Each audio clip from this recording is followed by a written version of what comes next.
Greetings, everyone. Namaste. Nice to see you. I'm talking with you today from my back deck. This is a grape arbor overhead. There's a trickling pond in the background. The sun has set to the west over here, so it's not so blisteringly hot and humid out here, nor is it still smoky as it has been for the last several days. I've been really reflecting on both the circumstances of my life and the climate collapse, and how these two things fit together when it comes to higher levels of yoga teacher training. First is the circumstances of my life. I take a sabbatical every year in August and December, and I'm really committed to that as a part of my own annual renewal, seasonal and annual renewal, so that I can keep bringing the best of what yoga is in me to my yoga students and to all of you in teacher training. Our training school opens up every year in September, and then again in January, March, we open up another section of the training programs. So I've designed a life that has this backyard garden, this sort of sanctuary back here, and that has sanctuary and retreat time built into my annual schedule. And I've done that both because I teach yoga, and because I teach yoga, I'm able to do this. So I'm self-employed, I have my own company, and I'm an employee of that company. I set my own schedule. I do the service work that I long to do. I'm able to do that robustly and generously because I have a simple life. I have a simple structure to my life. And having this sanctuary here in the backyard is also just so precious and renewing. At the same time, that being said, we're watching the climate change. So we just went through another heat wave here in Portland and the Pacific Northwest. And we're watching droughts happen in other places and flooding happening in yet other places. So being aware of the changeability of the climate, there's no question for me that that's going to be integrated into our yoga teacher training courses this year. So at the foundation level of our 200-hour yoga teacher training, we teach people about Ayurvedic yoga, how to have the doshas, the vayus, the koshas included in your perspective on yoga, and how you sequence classes, how you help your students to be in the best possible alignment for themselves with their life and their doshas. Well, nature also has these doshas, and they're out of balance. We're watching that, how we have lived in contemporary dominant culture has shifted the ecology so greatly that we actually, those of us in the dominant culture, of which I'm one of those people, the way that we've been living has influenced the adversity, the rising adversity and the difficulties on the planet, particularly in the global south. And we're not the only ones in the global north. Of course, there's other countries that live as we do. But as we're living in this industrialized, consumeristic society, it's out of alignment with yoga. And so it will be a consideration and a conversation even at the 200-hour level of our teacher training.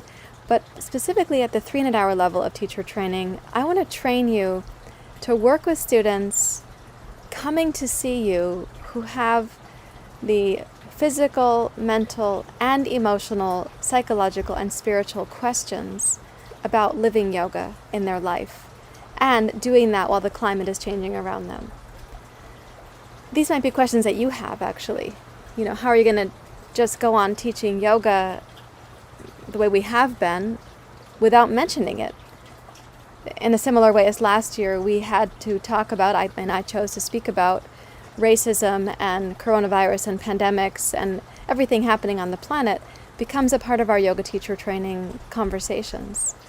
So each year that we're going through something in a teacher training program at a global or local level, it's coming into the curriculum as well.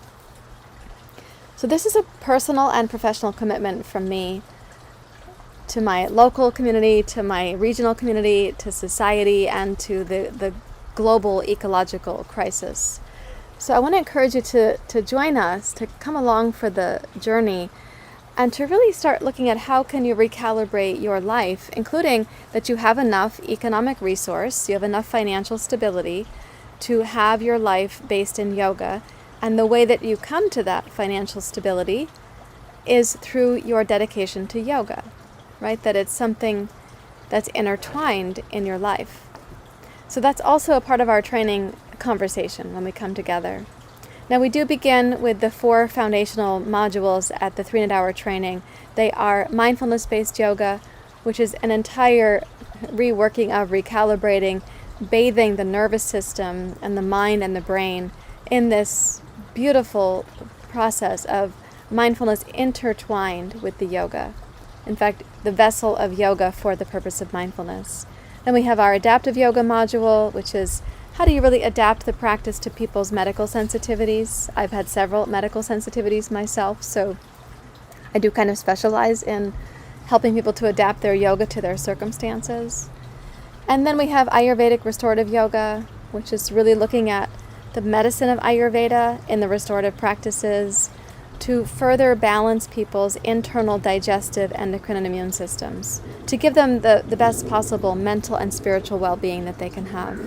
And then we have a module on yoga and strength conditioning, which is essential actually as people have adventuresome or athletic lives, or they have a surgery, or they have stress or tension in their body, they have chronic pain. How can we help them with the imbalances that happen musculoskeletally? That's really the first section of the course. Is called Part 1. It has 4 segments, 4 modules. And then in Part 2, we do a deep dive into yoga psychology. And at that level, the yoga psychology course, it interweaves the Bhagavad Gita, the Yoga Sutras, of course the koshas, the chakras, the sattvic qualities of the heart. And it's where we have those conversations about living your yoga in every way and looking at the contemporary dilemmas that we are facing as a species and a society. So that's our 300-hour teacher training course coming up. Of course, you begin with your 200-hour training course. That's also beginning in September this year, but the 300-hour starts in October. And that is the first 300 hours of our International Association of Yoga Therapists, IAYT training, which is 800 hours total.